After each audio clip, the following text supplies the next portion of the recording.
Bienvenidos al episodio número 12 de la cuarta temporada de Craft Courier titulado La batalla cultural que comparten los libertarios y los woke. En el episodio del día de hoy vamos a contar con la presencia de Germán Schoenfeld, politólogo de la UCA, y vamos a empezar el recorrido por los conceptos esbozados por Gramsci, luego la lectura que hace la izquierda de su teoría y cómo va cambiando a lo largo del siglo XX, hasta la llegada del uso de la derecha, que va a ser de los escritos de Gramsci, desde Estados Unidos a Europa, principalmente Hungría. Luego vamos a hablar de la lectura que hacen los libertarios de los conceptos esbozados por Gramsci y qué desafíos tienen.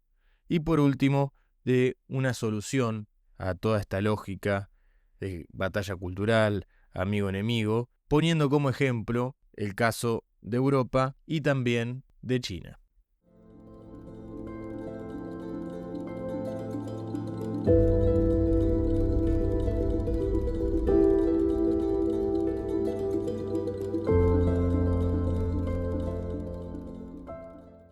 Hola Germán, ¿cómo andás? Hola Agustín, ¿todo bien y vos? Todo bien, tanto tiempo. Para los que no conocen a Germán, ya es la tercera vez que va a estar con nosotros. Hablamos en el episodio número 17 de la temporada pasada, en el episodio titulado La conciencia del límite, de un tema que vamos a retomar en el día de hoy. Y después también en el episodio número 30 de la misma temporada del año pasado, hablamos de la polarización en un episodio titulado Te amo, te odio, dame más. El episodio del día de hoy está pensado justamente para hablar de la batalla cultural, de cómo se construye, quiénes fueron sus principales promotores en el siglo XXI, y luego vamos a hacer una bajada hacia la Argentina, porque obviamente este gobierno utiliza por lo menos la palabra batalla cultural mucho en su discurso político, ¿no? Sí, exacto. Es como un término que está súper de moda y que creo que ha cooptado el escenario político y no nos hemos tomado el tiempo de reflexionar al respecto de él. Por eso me gustaría que arranquemos con un primer bloque respecto a cómo es la construcción teórica. ¿Qué significa batalla cultural? ¿De dónde viene? Claro, bueno, toda esta idea de la batalla cultural se la ancla en un autor italiano del siglo XX que se llama Antonio Gramsci. Gramsci era una persona de formación marxista que vivía en Italia y que se empieza a preguntar por qué en Europa Occidental no se daba la revolución que planteaba Marx cuando las condiciones materiales ya estaban dadas. Recordemos que Marx dice que para que se dé la revolución tienen que existir ciertas condiciones materiales que son, simplificando mucho, pero porque no es el objeto de este episodio, la existencia de un proletariado o de una clase obrera industrial organizada. Marx creía que cuando estaban esas condiciones materiales se iba a terminar dando la revolución, palabras más, palabras menos, y que a partir de cambiar esa base económica, las relaciones que existían según el modo de producción, se cambia toda la cultura y la política y la situación de dominación que se vive a través del capitalismo.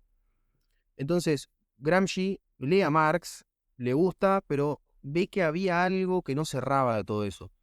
No le cerraba principalmente este determinismo económico o esta idea de que cambiando la economía se iba a cambiar la cultura y solo a través del cambio de la economía podía cambiarse la cultura y la política. Gramsci entiende que el poder y la dominación que ejerce una clase dominante, en el siglo XX ellos lo van a encontrar en la dominación que ejerce la clase burguesa, está sustentado también en una hegemonía cultural. El concepto de hegemonía es central en su teoría y quiere decir cooptar el sentido común, las normas de convivencia de una determinada sociedad por parte de una clase, ¿no? Que domina a través de esto, prácticamente del sentido común. Y allí, en esa dominación hegemónica de la cultura burguesa, es donde Gramsci encuentra lo que estaba impidiendo que se dé la revolución en Occidente. Recordemos que del lado del este, en Europa, se venía esa revolución de octubre, el comunismo que avanzaba, partidos formados que arrancaban también en la Europa central, como eran los socialistas en Alemania, con lo cual Gramsci también estaba viendo que la revolución podía existir de alguna forma, ¿no? Vos planteás que él ve este mecanismo. Claro, exacto. Hay que situarse siempre que después de la Revolución de Octubre, gran parte del mundo cree que la revolución socialista, que hoy a nosotros nos parece tan lejana, puede existir y que es probable que se dé. Pero Gramsci dice, sí, puede existir, pero también empieza a separarse de algunas nociones clásicas del marxismo más tradicional. En primer lugar, lo que él hace también es dividir lo que Marx entendía todo junto como la superestructura, ¿no? Marx cree que hay una base económica que está dada por quienes son los propietarios de los medios de producción y que a esa base económica le corresponde una determinada superestructura. Y en esa superestructura Marx engloba al Estado, las leyes que componen el Estado, la iglesia, la moral o distintas cosas. Gramsci acá lo que dice es, sí, todo eso tiene un efecto sobre la dominación, pero en realidad está un poco más separado. Existe la dominación del Estado, que lo hace a través de las leyes, y por otro lado existe la sociedad civil, que la sociedad civil domina a través de la hegemonía cultural que veníamos hablando. Y esto es particularmente importante porque en Europa Occidental la sociedad civil era mucho más fuerte que en la Rusia que se dio la revolución. Entonces, ahí había un factor muy importante a tener en cuenta a la hora de la revolución. Por estas características, Gramsci dice, es verdad que en Rusia sirvió una guerra de movimiento, es decir, de cooptar el Estado y a partir de ahí empezar a hacer las transformaciones, pero en Europa Occidental tal vez lo que necesitamos es más bien una guerra de posición. Y acá es donde se separa un poco más del marxismo tradicional. Es decir, Marx entendía que la cultura ejercía dominación, al igual que lo hace Gramsci, pero decía que había que ir a disputar lo económico y luego la cultura iba a responder. Gramsci dice, no solo tenemos que disputar lo económico, también tenemos que tratar de hacer transformaciones en la cultura. Y hay que tratar, a través del mecanismo gradual, lento, de distintas batallas en esta guerra de posiciones, de ir cooptando las instituciones, puede ser la familia, pueden ser los sindicatos, puede ser asociaciones civiles de distinto tipo, los grupos, la moral, el sentido común, hay que ir cooptándolos para generar una hegemonía cultural de izquierda. Sí, que de hecho le salió muy bien. Después el Partido Comunista Italiano del fascismo va a direccionar mucho la política italiana. No va a llegar a gobernar, pero sí va a ponerle muchas trabas a los diferentes gobiernos elegidos democráticamente, ¿no? Claro. Y esto pega muy bien en el siglo XX. ¿Por qué? Porque algunas de las limitaciones de la teoría de Marx empiezan a florecer y esta adaptación de Gramsci viene como una caja de herramientas perfecta. Sobre todo, ¿qué es lo que pasa? Que el sujeto histórico del marxismo, que es la clase proletaria, no cumple el rol que Marx decía que iba a cumplir. Marx creía que la clase obrera organizada iba a tener un rol liberador y revolucionario. Lo que pasa en Europa Occidental es que eso no se da, sino que más bien el proletariado es administrado, es absorbido de alguna manera por políticas del Estado y sobre todo a partir de la socialdemocracia y de esas variaciones que existen en Europa Occidental de una raíz más socialista, y el proletariado no tiene ese rol revolucionario. Y por otro lado, y recuerden que estamos pensando en los 60, en los 70, lo otro que se da es que empiezan a surgir nuevos actores que no calzan en el esquema de clases, ¿no? Entonces tenemos el feminismo, el movimiento gay, el movimiento antirracista de los negros en Estados Unidos, el movimiento hippie que está en contra de la guerra, sobre todo con Vietnam, en Estados Unidos también. Todas esas nuevas minorías y nuevos grupos no encajan en el sistema de clases que Marx había descrito de la sociedad europea, pensando sobre todo en Inglaterra. La cristalización total de eso es lo que se conoce como el Mayo francés Ujú. en 1968, que es como un ícono de la izquierda actual, una gran manifestación. Algunos teóricos de la izquierda lo llegan a nombrar como la Revolución Mundial, o sea, lo ponen Claro, con ese nombre. que en realidad no hizo nada y que, aparte, o a mi parecer, digamos, en términos de lo que pensaría un marxista ortodoxo, el Mayo del 68 no hizo nada, absolutamente nada, y los sujetos que formaron parte de esa revolución o de esa manifestación no tenían nada que ver con el sujeto histórico del marxismo. eran juventudes, eran movimientos contraculturales y eran universitarios y profesores de universidad, que estaban bastante lejos del proletariado. Es muy probable que Marx los haya acusado de burgueses, pero bueno. Claro, probablemente, sí, sí. Los que no eran burgueses eran lumpen de esos. Así que. Y acá es donde Gramsci se vuelve muy interesante y muy adoptado, por más de que no haya una lectura consciente por parte de todos estos actores, pero sí pega en la izquierda como movimiento, que es la idea de, bueno, no tenemos que hacer solo la revolución y la lucha en términos económicos, sino que también tenemos un campo cultural el cual tenemos que disputar, tenemos que ganar y tenemos que ser la hegemonía mundial. Y en ese campo cultural no hay problema de que haya distintos grupos, es decir, podemos convivir feministas con movimientos antirracistas, con el anticolonialismo, porque no estamos atados a las distinciones económicas de clase que planteaba Marx. Y ahí hay un desplazamiento de la lucha económica a la lucha de la cultura. Todo esto explota y se hace muy popular en los 80 y en los 90 en las principales instituciones educativas de los Estados Unidos. Entonces vos tenés las grandes universidades, Harvard siendo como la más icónica, en la que se mezclan estudios culturales de esta tradición gramsciana, sobre todo de una escuela de Birmingham. Se mezcla Foucault y el postestructuralismo francés. Se mezcla un feminismo más teórico de parte de la teoría queer y de autores como Judith Butler, el anticolonialismo, es decir, todas corrientes distintas, pero que los nuclea empezar o terminar de dar una gran batalla cultural eh, que se establece en las élites universitarias de los Estados Unidos. Y todo eso es lo que en la década de los 2000, del 2010, se va a empezar a conocer como la ideología woke, como este hegemón del que hablábamos en ese momento. Tal cual, el que hablábamos justamente en el episodio 17 del año pasado.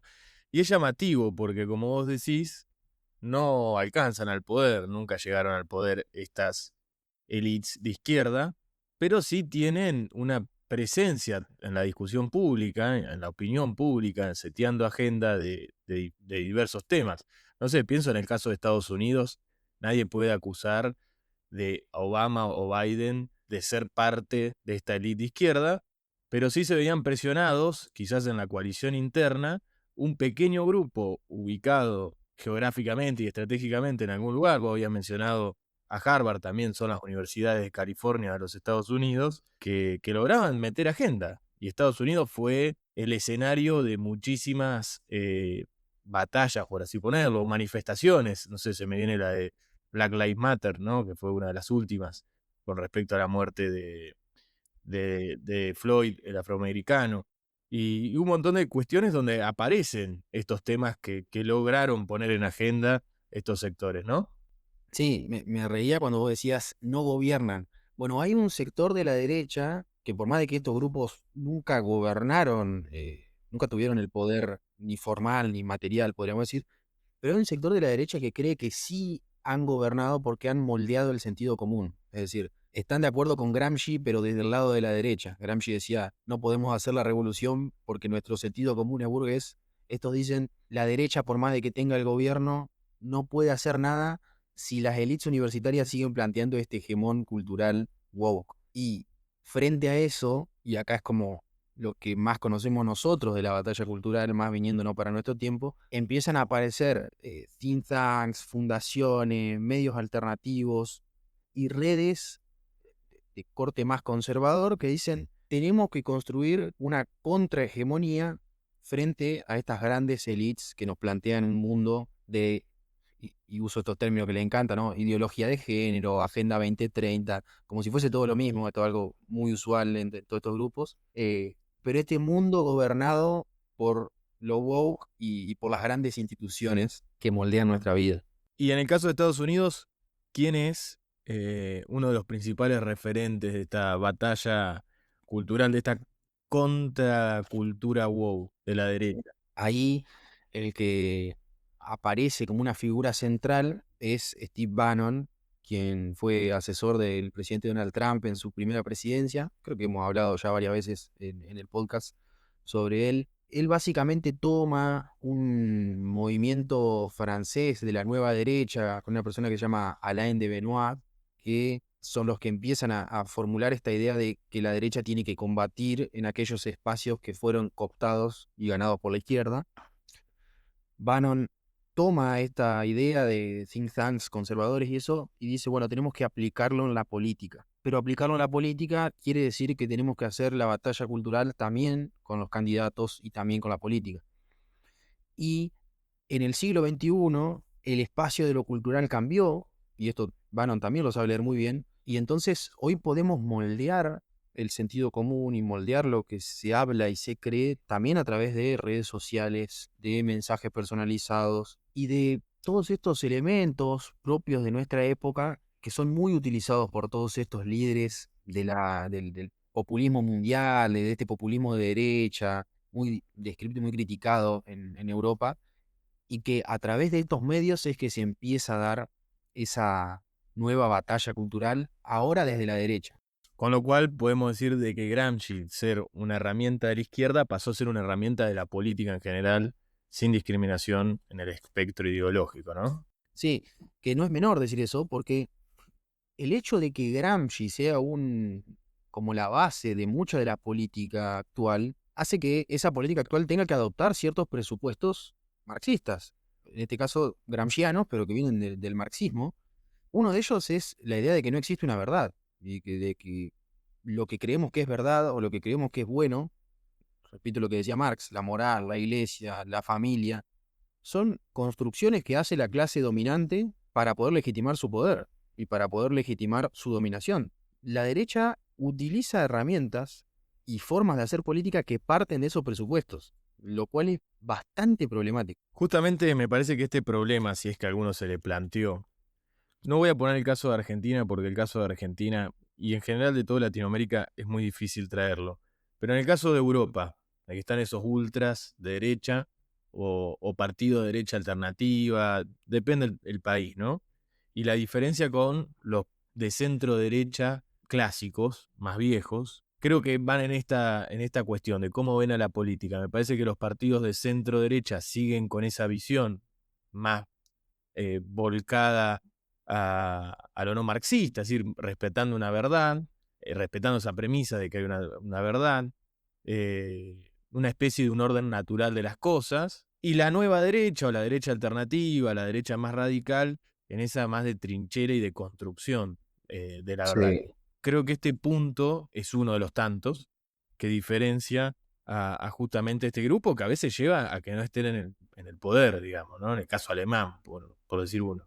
Sí, pero hay otros que sí estuvieron en el poder, y yo creo que ahí es central el ejemplo de Orbán en todo esto que estamos hablando de la batalla cultural, porque muchas veces él es tomado como un ejemplo de ser, voy a seguir con la analogía, ¿no? Es como un teniente de esta gran batalla cultural, un gran general de la batalla cultural situado ahí en Europa del Este.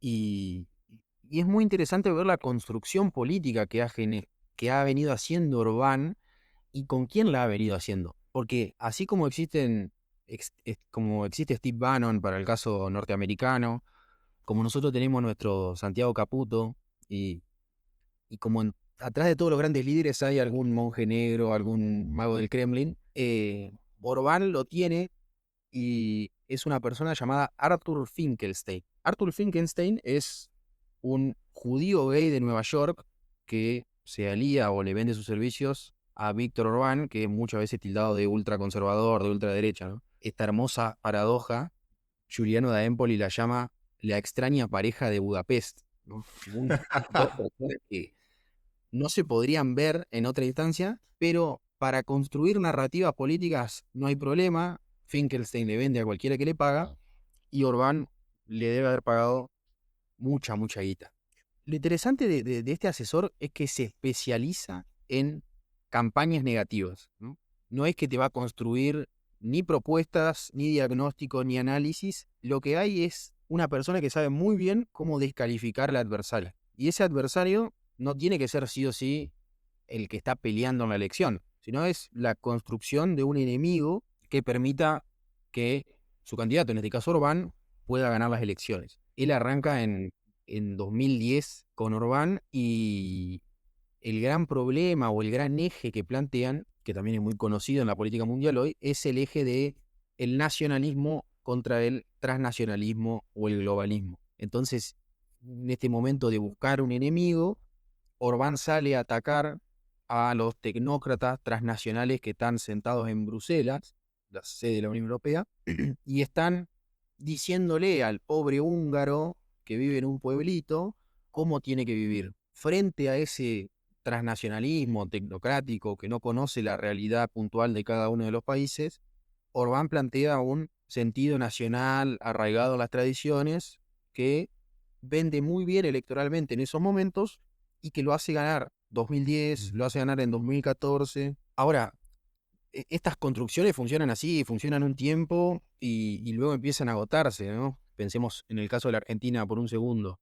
La inflación fue el gran tema del año 2023 Tal y cual. parece que en 2025 todavía sirvió. Nos queda la duda qué va a pasar en 2027. En la Argentina tal vez pasa todo un poquito más rápido que en el resto del mundo, pero lo importante es que los temas que te hacen ganar elecciones no funcionan eternamente. O cambian de cara a los enemigos. Exacto. Pensaba en el caso de Brasil, ¿no?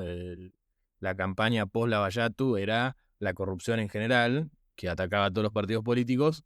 Hoy está un poco más definido, es la corrupción de Lula, en el caso de la derecha. En el caso de la izquierda, la corrupción de Bolsonaro. Pero bueno. Sí, eh, como los grandes lemas y los grandes enemigos se pueden utilizar para cualquiera de los bandos siempre, ¿no? Esas Sí, sí. palabras más son muy importantes para hacer política, parece. Y bueno, Orbán y Finkelstein empiezan a decir, necesitamos un enemigo nuevo, porque Bruselas sí sirve, pero ya no sirve tanto. Y ahí es donde un suceso que conmociona a toda Europa, que son los atentados en París en enero de 2015, le viene perfecto para esta construcción del enemigo, por más de que lo que pasa es una tragedia. Finkelstein dice, esos inmigrantes, los terroristas, el Islam, porque ahí es donde empieza a nublarse un poco quién es el verdadero enemigo, por decirlo entre comillas, pero esos que vienen desde allá afuera son el enemigo, tenemos que reaccionar frente a ellos, tenemos que frenar todo esto que está pasando y tenemos que volver a establecernos como un Estado-nación verdadero, con una comunidad, con unos valores específicos que no deja venir a cualquiera que quiera entrar y que ese problema de que entra cualquiera está fogoneado por la Unión Europea. Una cosa que recopila Da Empoli que es muy interesante es que toda la campaña de 2015 de Orbán va a ser en contra de la inmigración y de los inmigrantes que copan un país. Bueno, Hungría tenía 1,4 de personas extranjeras viviendo en Hungría, de las cuales mucha menos probablemente era islámica, ¿no? Pero Finkelstein mismo dice, la realidad, el que construye política no importa, es decir, yo te puedo mentir y si te sé mentir bien y sé construir bien alrededor de eso, va a vender electoralmente. No importa de que no haya extranjeros viviendo, lo importante es que cada uno crea que el extranjero es el enemigo. Y creo que también juega otra a la vez, ¿no? En otro nivel, es la construcción de un sentimiento nacional. Pienso en el caso de Hungría, Orbán necesitaba para su régimen construir el húngaro votante de Orbán, ¿no? Como así también me puse a pensar, bueno, Venezuela también tenía que construir el bolivariano, con todo con todo ese sentido que tiene la palabra bolivariano en frente de Estados Unidos y demás, porque la historia de Venezuela no es el bolivarianismo que van a hacer y que se va a profundizar con Chávez.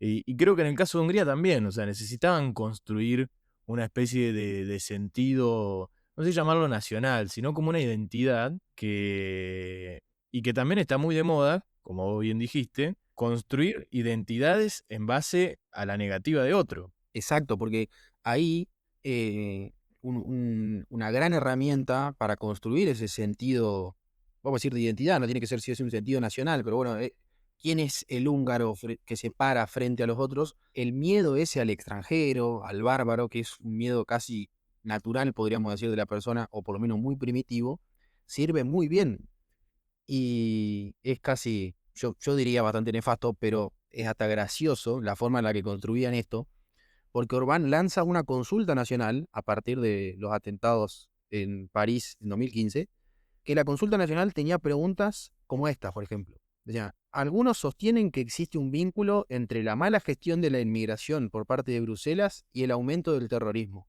¿Comparte esta opinión? Es decir, completamente inducido el nuevo enemigo que suplanta al transnacionalismo de Bruselas, o que se mezcla, ¿no? Porque entonces, la gestión de Bruselas es la que hizo que venga ese inmigrante que básicamente mató a los chicos que viven en Hungría por seguir extendiendo el argumento hacia el sentido lógico que le terminan dando, ¿no? Como si todo tuviese que ver con todo. Uno no niega que la inmigración genera problemas y choques culturales, pero no toda inmigración es mala y no todos los islámicos son terroristas. Es decir, parece hasta ingenuo tener que estar aclarando estas cosas hoy en día, pero se ha creado una construcción alrededor de los miedos de las personas, principalmente de los miedos a lo extraño, que ha calado muy fuerte, y ha calado muy fuerte en Europa. Por más de que, de vuelta, hay un problema en esa interculturalidad que se da, digamos. Esto lleva justamente a una formación de la cual hemos hablado hartamente en Craft Courier y también cuando estuviste vos, a dos bandos que son el ellos y el nosotros, ¿no? Es el de bando de amigo-enemigo, que es algo, una lógica que quisiera que la expliques un poco más, porque sé que es un tema que a vos te gusta, y que Argentina te puede dar un montón de ejemplos históricos al respecto, ¿no? Sí, el tema del amigo y el enemigo, y que en el plano internacional yo cada vez lo identifico más con esta idea de la batalla cultural, y que por eso me parece que está bueno charlarlo, es que se da una ensalada de buenos y malos, y quiénes están de un lado y quiénes están del otro, y una simplificación de la realidad muy, muy notoria, que sirve para el que no está formado, para el que lo escucha de rebote, para el que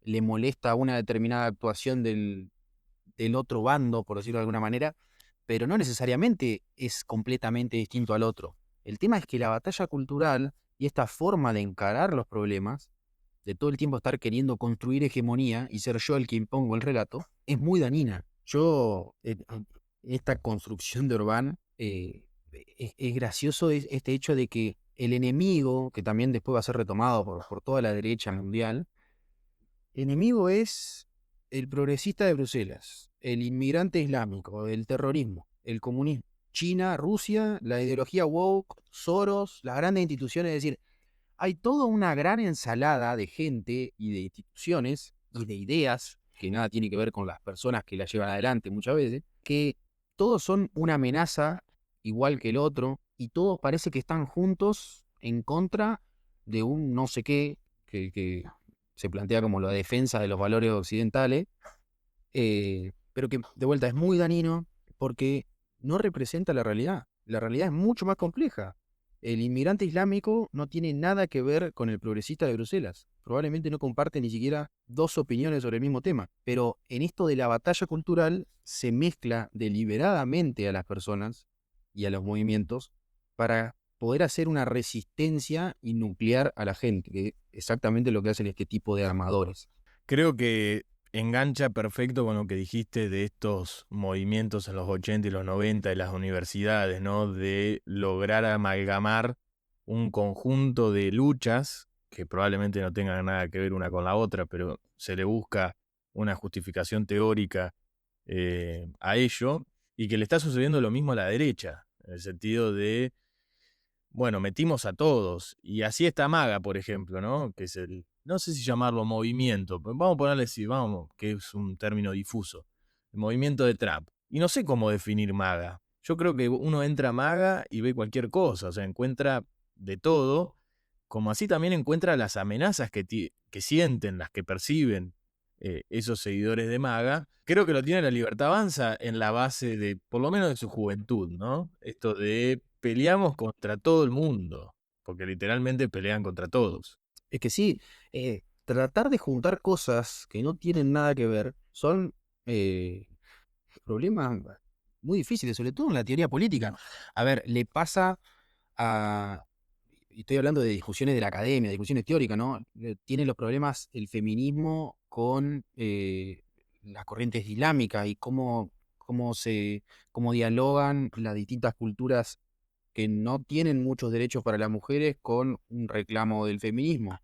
Le pasa a la Argentina, como vos dijiste, el tema de la libertad avanza. La libertad avanza parte de unir un anarcocapitalista con un sector nacionalista católico. Yo creo que no hay nada más lejos de un nacionalista que un anarcocapitalista. A lo sumo, el nacionalista está más cerca del Montonero que de Milei. Pero en esa, de vuelta, porque esto parece gracioso, pero todos esos que hoy son los defensores de Occidente, de la familia, de la fe, de la nación, hace 10 años eran todos liberales. Hay cero coherencia interna si queremos ver el mundo como una gran batalla cultural en la que de un lado están los buenos y del otro lado están los malos. Siempre que queramos ver el mundo así, va a haber problemas y hace que sea dañino toda la construcción que querramos hacer. En el marco de la batalla cultural no importa, porque lo importante es imponerse y generar hegemonía frente al otro. Pero si queremos hacer política real y en el plano internacional lo mismo, una real convivencia, hay que dejar de ver el mundo como dividido en dos en esto de la batalla cultural. Habías mencionado antes la cuestión del feminismo y las corrientes islámicas, que obviamente se generan contradicciones, si se quiere, sobre todo porque lo que sucede en el rol de la mujer en los países islámicos.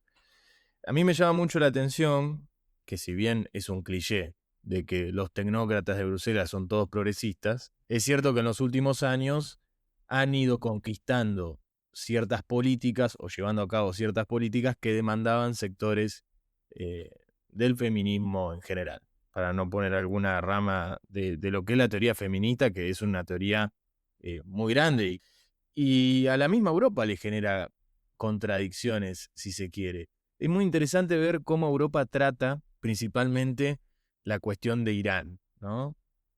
Cuando habla de Irán, antes de la guerra ahora, o del segundo enfrentamiento, o el nuevo capítulo, ¿no? Que fuimos testigos hace poco. Hablo años anteriores.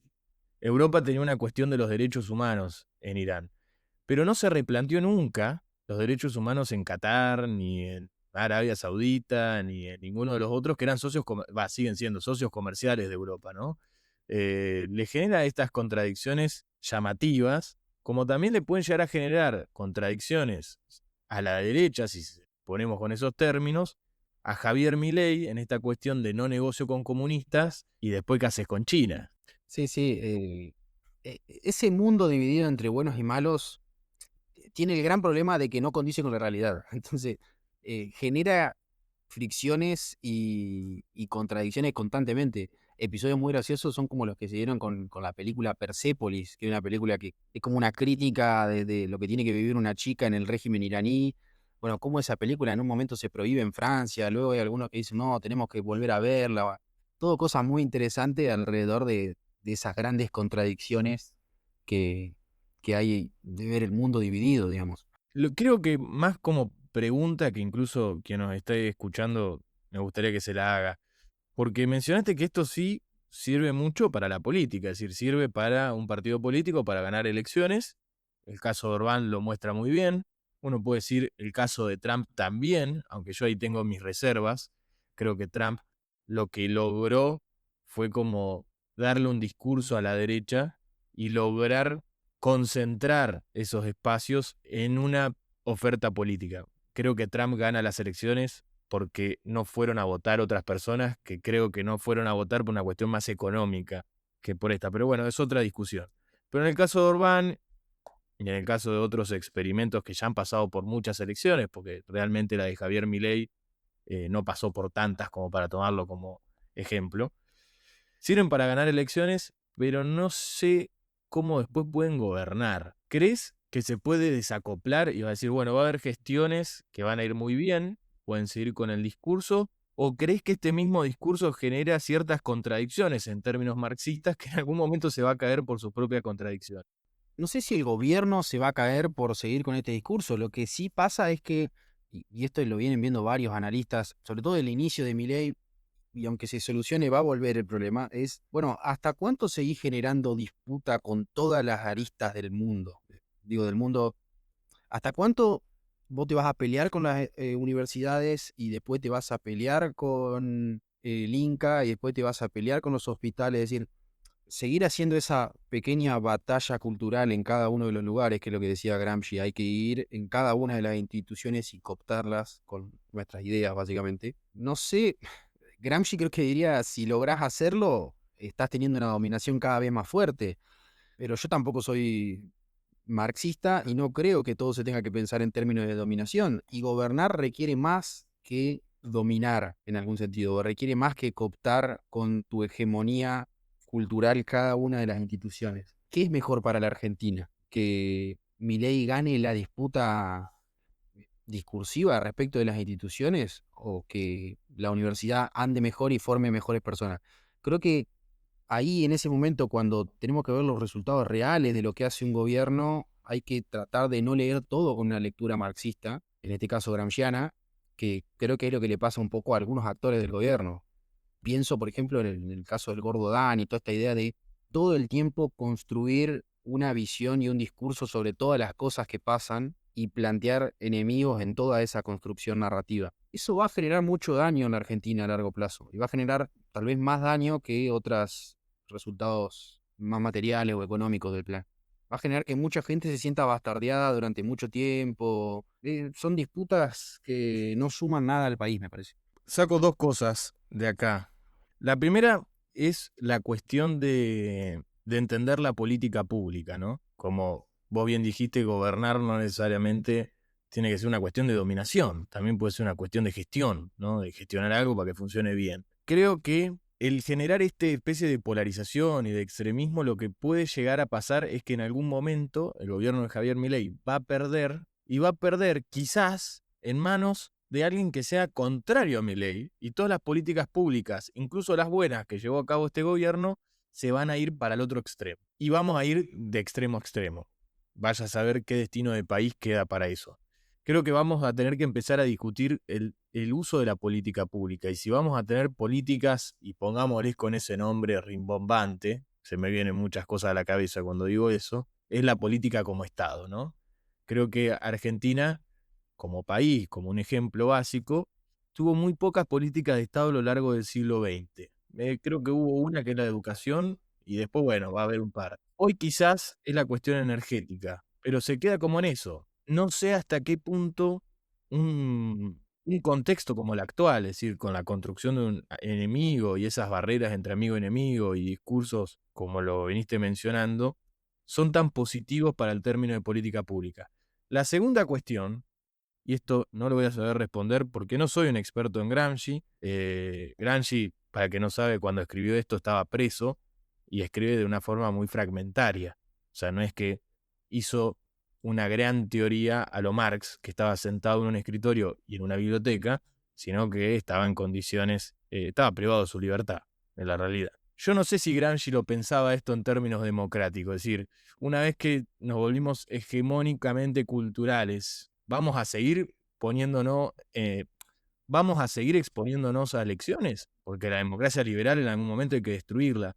Entonces, no sé si estos teóricos, consultores, lo que sea, estos magos del Kremlin, estos monjes negros, tienen en cuenta eso, que en algún momento van a venir elecciones y van a poner a prueba todo tu gestión y también tu discurso y tu imagen. Es el problema de adoptar teorías o herramientas que tienen presupuestos que están equivocados o que están errados, o por lo menos presupuestos en contra de los que estas personas separan, ¿no?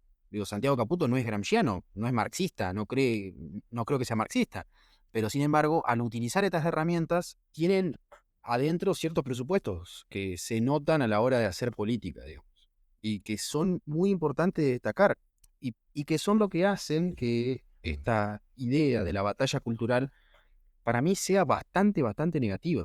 Y un poco lo que yo decía al principio, ha cooptado a la política y a gente de buenas intenciones y ha monopolizado como la forma de hacer política y no la hemos criticado para nada la idea. Yo creo que hay que criticarla. Creo que la idea de la batalla cultural esconde concepciones erradas sobre la realidad. Yo lo escuchaba el otro día a Agustín Laje, que es como un gran fue como alguna especie de ideólogo, por lo menos en algunas teorías del gobierno actual, y que siempre habla a favor del gobierno y de parte de Javier Milei y como de esta ala más reaccionaria, conservadora, entre muchas comillas, que tiene el gobierno. Bueno, Laje tiene un libro que se llama La batalla cultural, reflexiones críticas para una nueva derecha. Y él literalmente dice, esto es un manual para formar guerrilleros culturales porque tenemos que ir a disputar a la izquierda lo que ganó a lo largo del tiempo. Tenemos que ir a ganarle esa hegemonía cultural que logró la izquierda. Y él dice, textual, la batalla cultural es una lucha por el poder. Y en esa batalla hay vencedores y vencidos según determinadas relaciones de fuerza. Entonces, ¿qué tenemos que hacer? Ser lo suficientemente fuertes, estar lo suficientemente formados para poder imponer una determinada visión sobre la realidad. No sobre la realidad, sino una determinada ideología, porque cuando hablamos en términos de vencedores y vencidos, estamos imponiendo ideología. Entonces, ahora, Laffer debe pensar que estamos en un buen momento, el otro día lo escuchaba también, ¿sí? Él dice que estamos en un buen momento porque pudimos volver para atrás de todo lo que estábamos haciendo mal, nadie sabe muy bien del todo qué es, hay un poco de todo, y estamos ganando la batalla cultural, y en última instancia lo que está queriendo decir es que estamos imponiendo la visión del mundo que yo creo que hay que tener. Y eso es muy distinto a buscar la verdad, que hay que recalcarlo porque estas personas siempre se muestran como que son defensores de la verdad, los que vienen a recomponer los valores de Occidente. Muchos dicen que tienen fe, que defienden la nación. Recuerdo al gordo Dan diciendo, no tenemos ideología, mi única ideología es la verdad. Un error conceptual garrafal, pero la forma en la que quieren hacer todo esto, supongamos que quieren defender la verdad, la forma en la que hacen todo esto es contraria a la verdad misma, porque parten del presupuesto marxista y del presupuesto central que es el tema del relativismo, es decir, no existe una verdad objetiva, sino que existe una verdad impuesta por aquellos que han logrado una instancia de dominación o de poder. Entonces, buscar la verdad y construir hegemonía son cosas muy distintas. El que hace batalla cultural busca construir hegemonía. El que quiere encontrar la verdad y mostrársela al prójimo es otra cosa. Creo que lo sintetizaste muy bien. Estaba pensando porque, bueno, es muy probable que los oyentes digan, no me imagino la política de otra forma. Porque creo que está eso. En algún nivel de nuestro raciocinio está como, che, pero yo en la discusión en Twitter, el que piensa distinto es mi enemigo. O sea, está como eso ya instalado en cada persona. No digo en todos, obviamente, pero sí en una gran mayoría. Y estaba pensando, bueno, ¿cómo podemos terminar con esta lógica? ¿Cómo se le puede encontrar una lógica que sea mejor? ¿No? Algo que la logre superar. ¿Hubo en algún momento que la historia se pensaba distinto? Y sí, de hecho, esta lógica de gramsciana no nace con Gramsci. Gramsci es el primero que teoriza algo al respecto. Como vos bien dijiste en el desarrollo de todo este episodio, hubo diferentes momentos en la historia, sobre todo del siglo XX, segunda mitad del siglo XX, en la cual empieza a tomar más forma. Pero antes, la manera en la cual se pensaba la política y se hacía la política era totalmente distinta. ¿Tenés algo en mente de cómo se puede superar esta cuestión y desde qué lugar? Claro, primero, hubo política distinta, ¿no? Hay política hace por lo menos 2000 años, no siempre fue putearse por Twitter, eso seguro que no. Ahora, la solución al problema radica en lo errado de su presupuesto. Es decir, en este presupuesto de que no hay una verdad objetiva y de que hay que imponer hegemonía frente al otro, ahí mismo está la solución. La solución está en reconocer que existe una verdad única, objetiva, que yo no la tengo, vos no la tenés, no la tiene Gramsci, no la tiene nadie, sino que existe, está ahí, que es cognoscible por la razón y que hay que tratar de acercarse a esa verdad. Y la forma en la que hay que hacer política siguiendo ese presupuesto es con programas de gobierno, soluciones reales, entonces ver la realidad, hacer diagnósticos concretos y tratar de dar soluciones reales, y la disputa política tendría que ser entre X o Y solución real, ¿no? Y tratar de hacer verdaderos programas de gobierno que permitan dialogar. Parte del mismo problema que tiene la batalla cultural. Hay que reconocer que tenemos que ver cómo son las cosas y a partir de eso poder hacer soluciones reales, concretas. Y creo que así es como se enriquece el debate político, ¿no? Cuando todos dicen, che, cansa que Milei o el gordo Dan putee, o cansaba que Cristina diga vamos por todo, porque también hay que reconocer que esto pasa hace bastante. ¿Y cuál es la solución? Y bueno, terminamos siempre diciendo, los que somos politólogos decimos la política de Estado, siempre. Todo, vos vas a un congreso de ciencias políticas y siempre es, la solución son las políticas de Estado. ¿Y qué son las políticas de Estado? Bueno, son políticas ancladas en un buen diagnóstico y llevadas a cabo a lo largo del tiempo. sin importar los colores políticos de distintas gestiones. ¿Por qué? Y bueno, porque tienen que estar ancladas en un buen diagnóstico sobre la realidad. Y creo que esa es la única forma en la que Argentina va a salir de este nulo debate o de esta confrontación constante, que no seríamos los únicos. Es decir, el mundo ha hecho esto en muchísimas ocasiones. Europa ha hecho esto muchas veces. Un gran ejemplo puede ser, no sé, la creación de la Unión Europea. Europa recomponiéndose de la peor desgracia de su historia, que fue la Segunda Guerra Mundial, y tratando de salir adelante paulatinamente, que termina lo que hoy conocemos como la Unión Europea. Y es el gran caso de éxito. La verdad que es interesante el ejemplo que traes, porque otro te podría decir, bueno, hay un país que hasta ahora parece que lo está solucionando a estos problemas o que es inmune a esta cuestión, que es China, ¿no? Pero no tiene la libertad de que a mí me gustaría tener. Exactamente. Con lo cual, me parece que es un buen ejemplo para sintetizar un poco de perspectiva futuro también, porque me parece que la política tiene que tener esto, ¿no?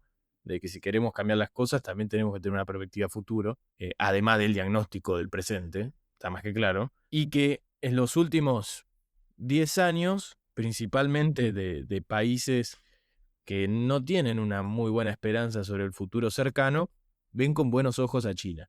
Pero como bien dijiste, no tiene libertades, porque China también tiene soluciones de política de Estado. Sí, sí, pero no tiene disenso.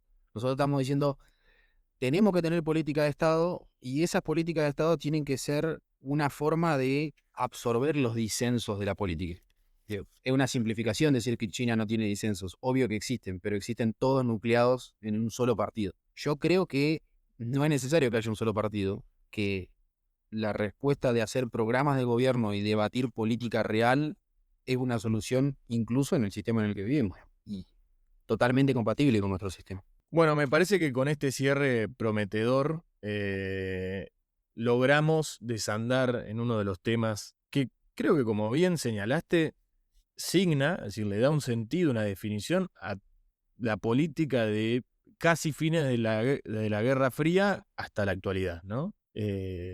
No sé en qué va a terminar en el corto plazo, porque, como bien dijiste, son peligrosos y uno los ve quizás en las redes sociales. No sé hasta cuándo eso logra surtir efecto en la esfera real. Yo vengo del mundo de uvas sociales. Para aquellos que tengan Twitter, habrán visto, y los que miran televisión también, a lo largo de estos días, que fue noticia por justamente la batalla cultural, la pelea entre la lista de los libertarios contra los de izquierda, etcétera, etcétera. Está bien, es un núcleo muy chiquito, a la vuelta de donde está viviendo presa Cristina. En ese universo pasa violencia. Espero que no siga escalando, pero bueno, no tenemos la bola de cristal, pero me parece un muy buen episodio justamente para alertar de estos problemas que Argentina también fue testigo. O sea, en los 70 pasó algo parecido. Claro, sí, sí. Para que no siga creciendo, hay que tratar de dejar de pensar la política en términos de batalla cultural. Y hay que tratar de mirar más críticamente los conceptos que ordenan nuestra política. Hay que tratar de pararse un poquito desde afuera y ver los problemas que por ahí traen estos conceptos. Bueno, Germán, muchísimas gracias por haber participado nuevamente en Craft Courier y te esperamos para la próxima. Gracias, Agustín. Siempre dispuesto a venir a charlar estos temas. Bueno, muchísimas gracias y nosotros nos vemos el próximo viernes.